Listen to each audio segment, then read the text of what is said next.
welcome back to my channel. So I just want to start off by saying that I'm so sorry for missing 2 Monday uploads. I have literally been so busy, it's unbelievable. Stupidly enough, I started my YouTube channel while in the middle of doing my A-level exams.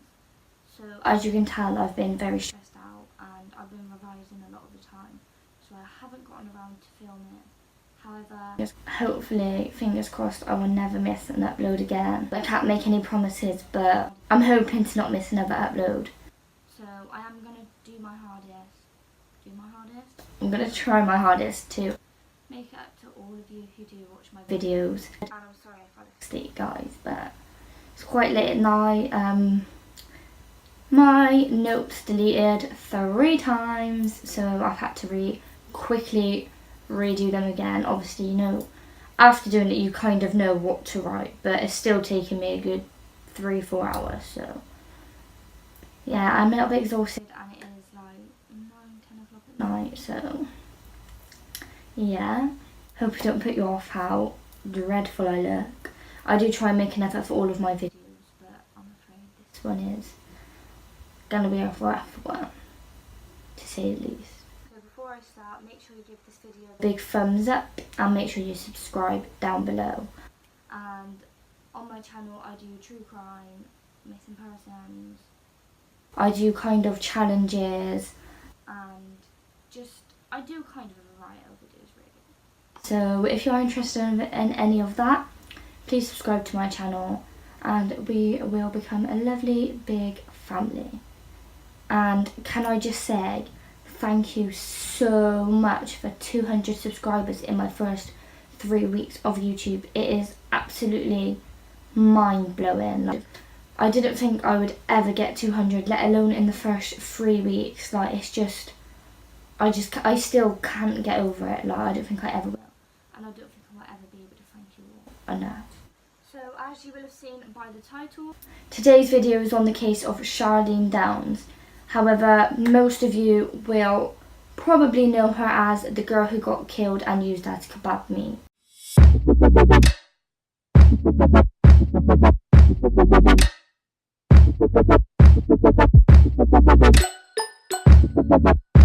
Oh yeah, I do just quickly want to say, guys, sorry about my PJs, but, you know, I'm a bit, you know, I don't really know. I have no excuses.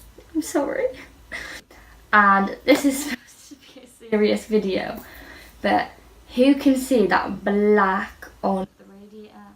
Yeah, that's my eyelashes, and I'm so professional. I haven't moved them, and I can't be bothered to move them. So sorry if they're annoying you, but just sorry. I'm just very unorganised. So let's just get into the video now. So Charlene Downes was born in the West Midlands on the 25th of March 1989. And at the time of her disappearance, she was only 14 years old. Right guys, I am so sorry. Like, you don't understand how sorry I am. My iPhone storage is full. And I use my phone to film and edit. So I'm having to quickly film on an iPad. So I don't really know what this quality is going to be like, but we're just going to have to work with that, I'm afraid. I'm so sorry. I'm such a bad YouTuber, and excuse my pillows, they're a bit messy.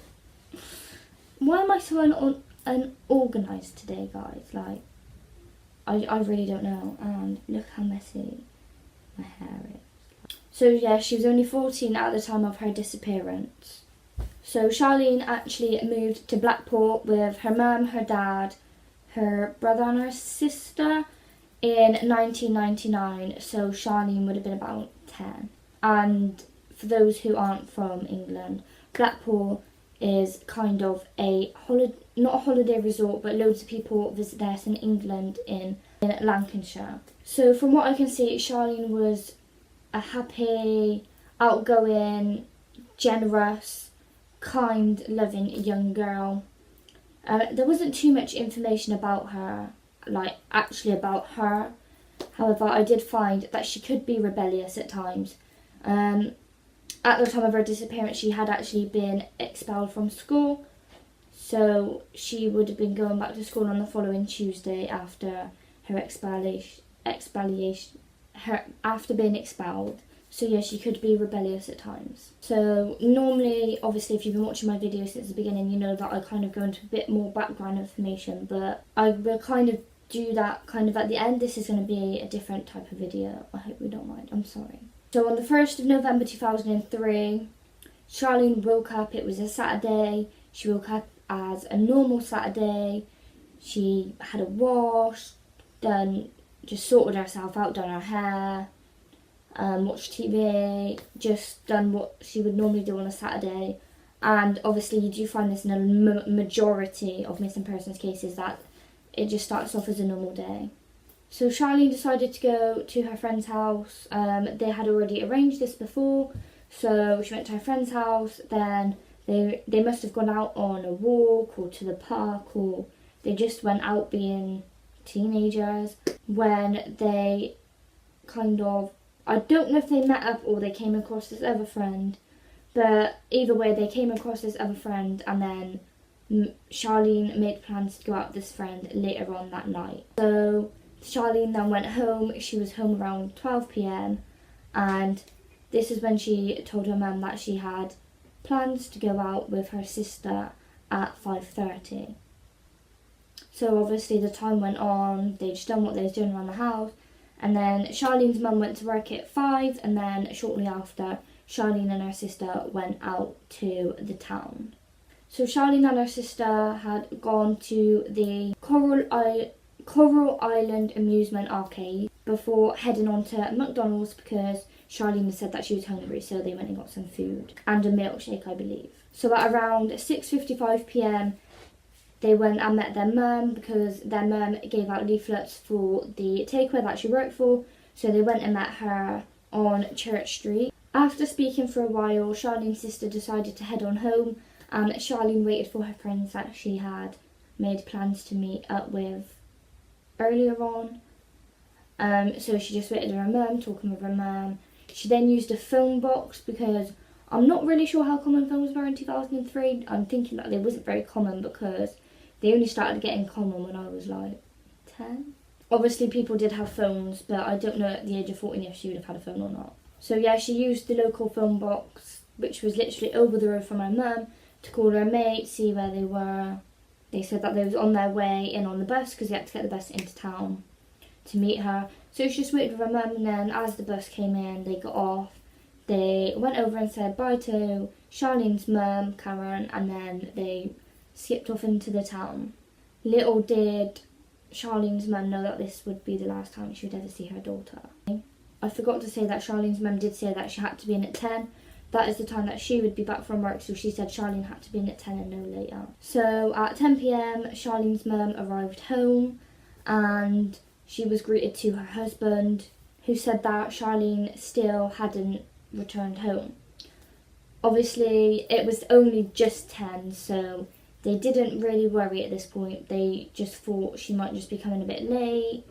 However, she was getting there. She might have missed the bus, or she might just be being rebellious, because as I said at the beginning, she could be rebellious. So they didn't really think anything of it at this point. So a few hours later, they just sat around waiting. A few hours later, Charlene still didn't arrive home.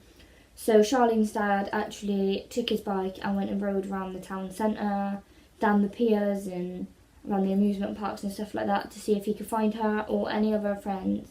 And he didn't find anyone. So about half an hour later, he went back home and obviously told Charlene's mum that he didn't find anyone. Again, he just reassured her that Charlene was fine and that she probably was just being rebellious. She could have made plans to sleep at her friend's house, as obviously it was late.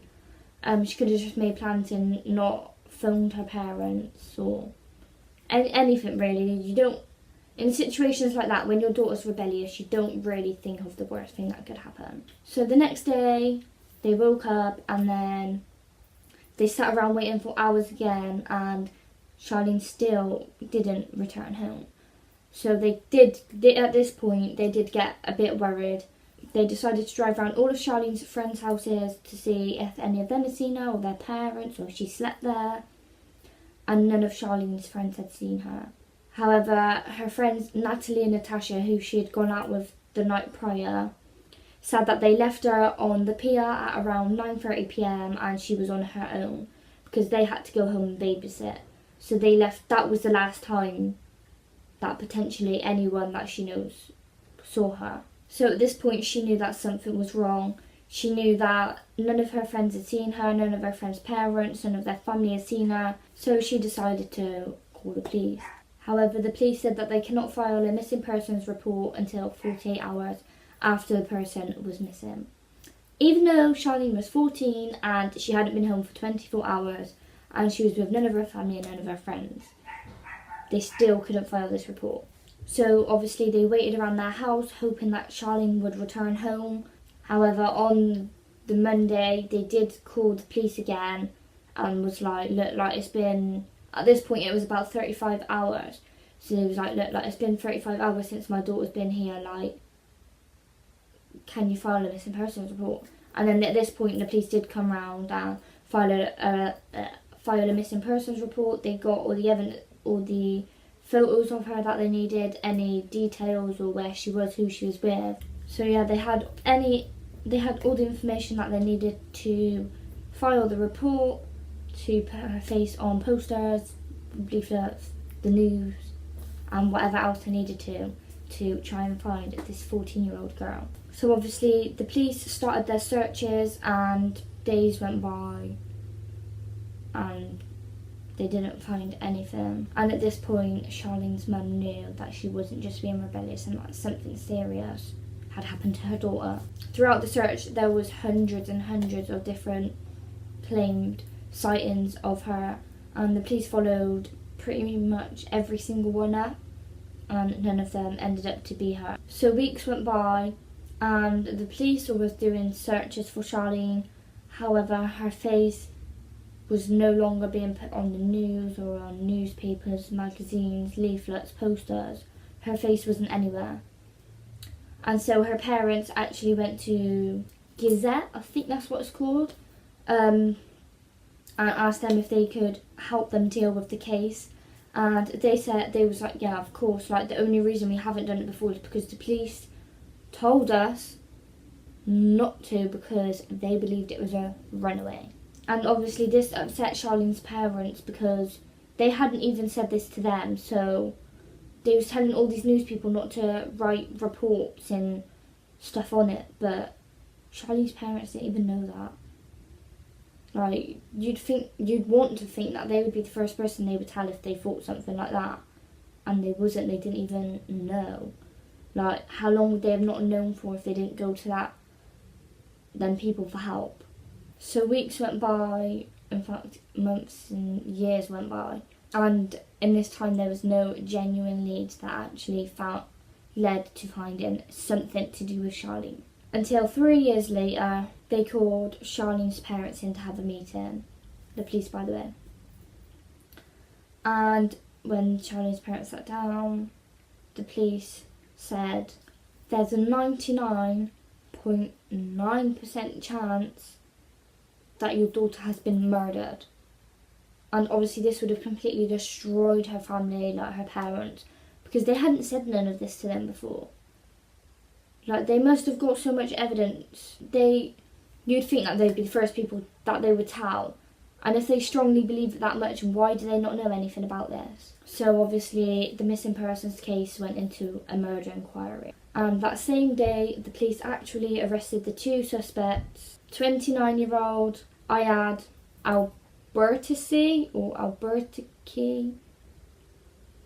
You know that I can't pronounce anything, so yeah, I think that's it. He was the owner of a takeaway, and he was arrested under suspicion of the murder of Charlene Downes.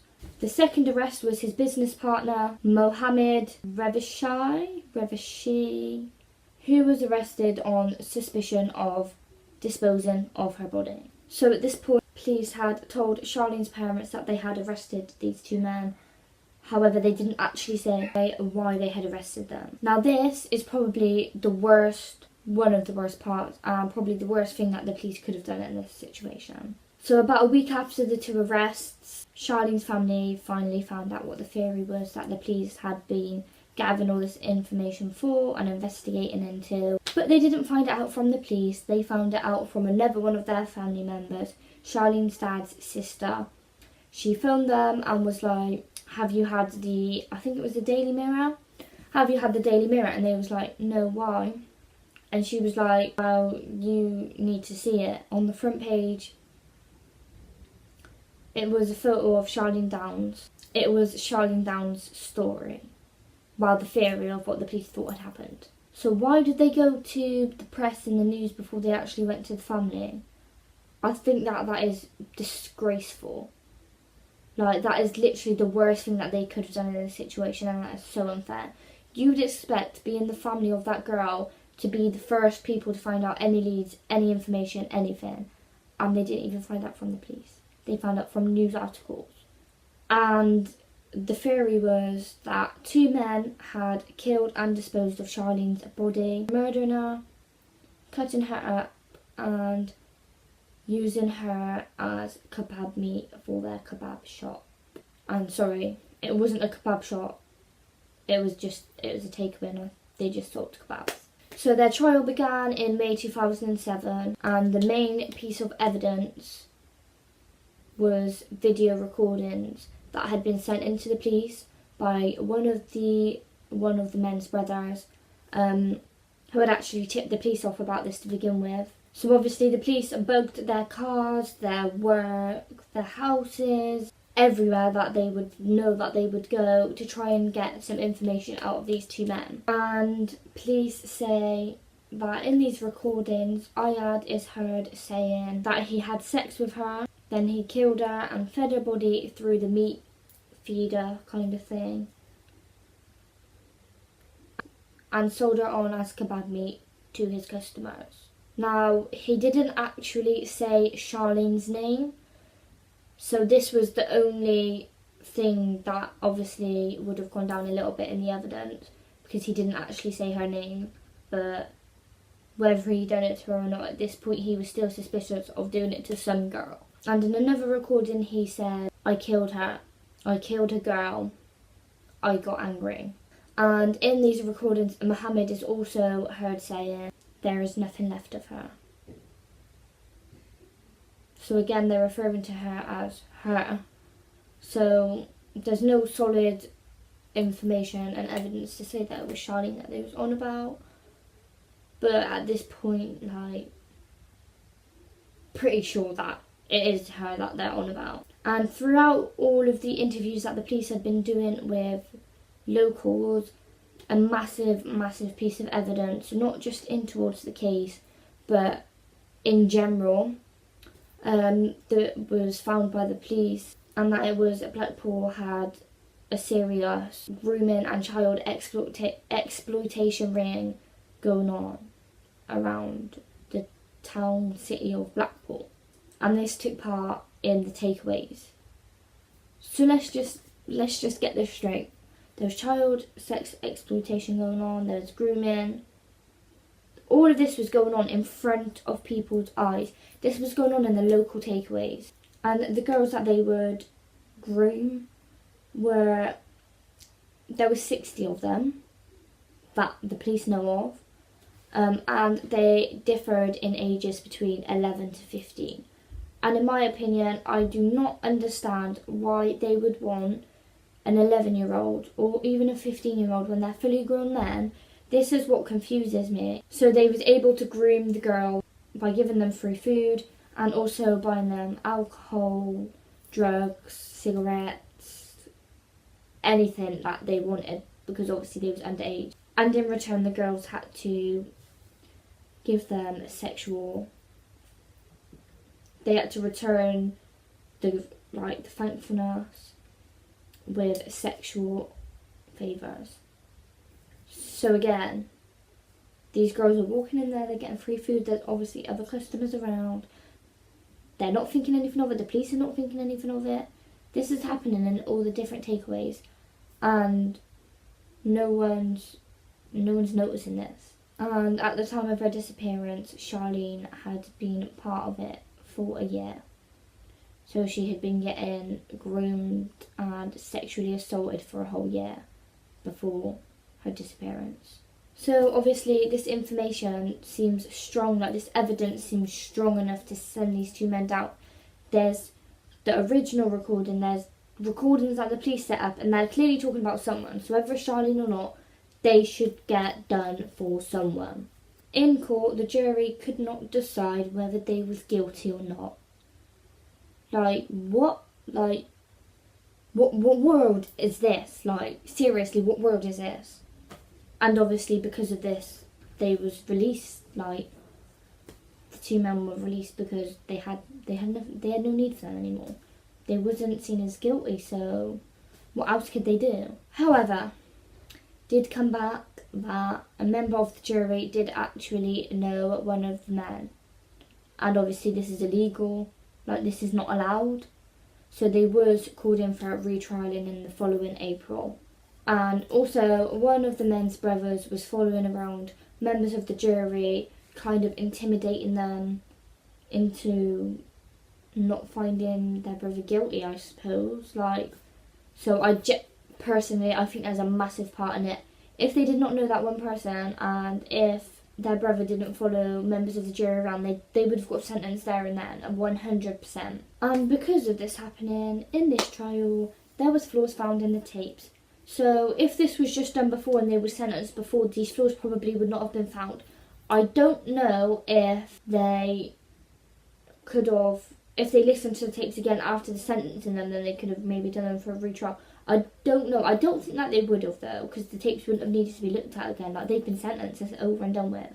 And this was all the evidence that they had into these two men, so they couldn't be taken. The trial couldn't continue because this was the solid evidence they had. And they no longer had it because there was flaws. And this makes me so angry as well. Because of the flaws, the men were compensated £250,000 each because of the flaws. Like, sorry, but what? Like, whether some of what the flaws were wrong, it's still these men saying stuff about someone. Like, how can they compensate them that much when people go down for years and years and years for something that they didn't do, and they don't get compensated that much? And a year later, Charlene's mum was arrested for stabbing her husband. Robert, in an argument. Robert, of course, didn't press charges because he knew, like, the grieving that his wife was going through at this point. Like, he knew that she was just angry and upset that these two people who were clearly had something to do with her daughter's disappearance didn't even get sentenced. I don't even know if you can do another trial after 2 trials. I think that would be it. And since then, Ayad has been in trouble with the police on numerous occasions, for having sexual encounters with young girls, sexually assaulting young girls, and assaults. And somehow he manages to get away with them. And Charlene's parents do believe that the police are not supporting them, but they're kind of saving them. I don't know if that's the right word, but you kind of know what I mean. They're kind of making sure that they're okay. They're like guarding them and protecting them. They feel like they're protecting them. And a year after the failed retrial, in March 2009, Charlene's sister, Emma, was charged of racially aggravated assault towards one of the brothers of these two men. And how they got her charged for racially aggravated assault, I do not know. I do not think that is fair one bit. Sorry, but if my little sister went missing, yeah, or if anyone in my family went missing, and the 2 people, yeah, who there was evidence towards that it was them that done it, or had something to do with her disappearance, you wouldn't know what you was going to do, would you? Of course you would assault them, no matter what race, colour, height, or age they are. Like, you're going to be upset and angry. So I don't know what that has to do with race at all. I really don't. And then, another thing that angers me. In 2012, Charlene's brother was arrested for the assault of the man, Mohammed, the one who disposed of Charlene's body. He was arrested for assaulting him. And that same year, Charlene's mum was given a warning by the police for handing out leaflets implicating that Ayad and Mohammed were the people who murdered her daughter. And this just completely confuses me.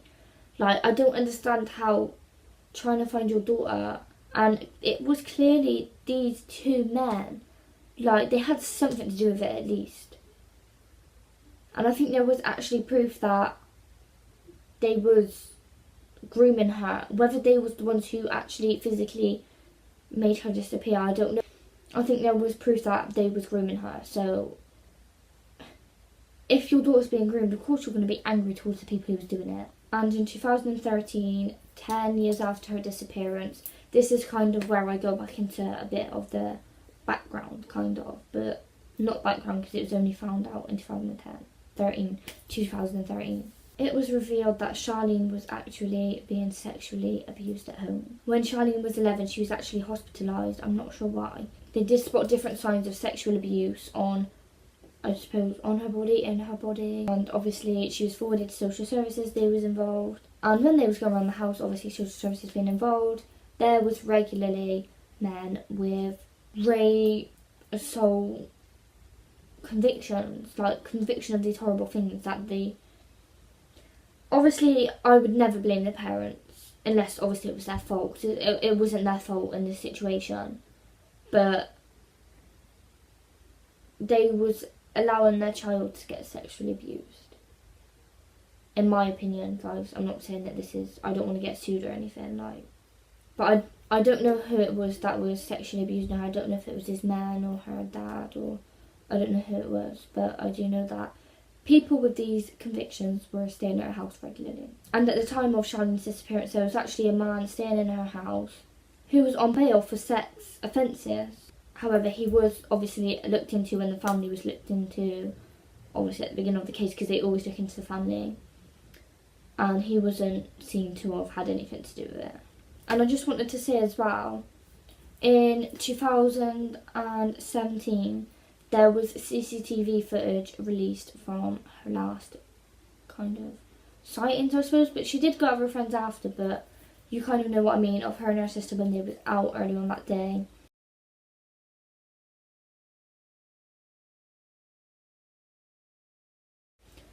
The day of her disappearance. That had only just been released because the police they'd had it since the day, but they never thought to look into it, and I'm not sure why. Because for all they knew, on that tape, the killer could have been on that tape. Like, they don't know that. They didn't know that because they didn't look at it. And the last big development in the case was in 2017 when 51-year-old Nigel Lloyd was arrested for having something to do with her disappearance. At the time of his arrest, he was living in Preston. However, at the time of Charlene's disappearance, he was living in the Blackpool. He worked there, he lived there. He had his own little company, his own little business. It was a calf, and around the time of her disappearance, he upped and fled cities. So I don't ever think that we will truly know what's happened, but you never know, because we are still finding, like, that was 2017, they made an arrest then, so we don't know. So guys, I hope you enjoyed this video. Obviously it's hard to say I hope you enjoyed it when it's such sad videos like this, but I do hope you enjoyed it. Please give it a big thumbs up, and please subscribe to my channel. Every single one of you helps. I love you all so much, and I'll see you in my next video. Bye.